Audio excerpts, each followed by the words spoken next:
ભલે ને ભળ ભૂખ્યો રહે રે,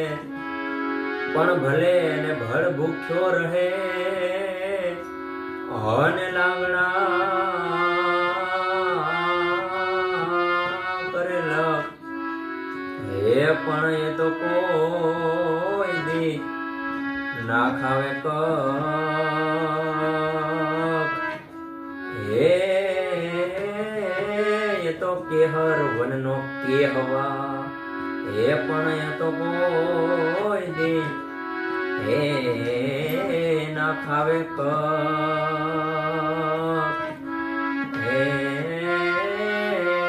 એ તો કોઈ દી ના ખાવે હે, એ તો કેહર વનનો કેહવા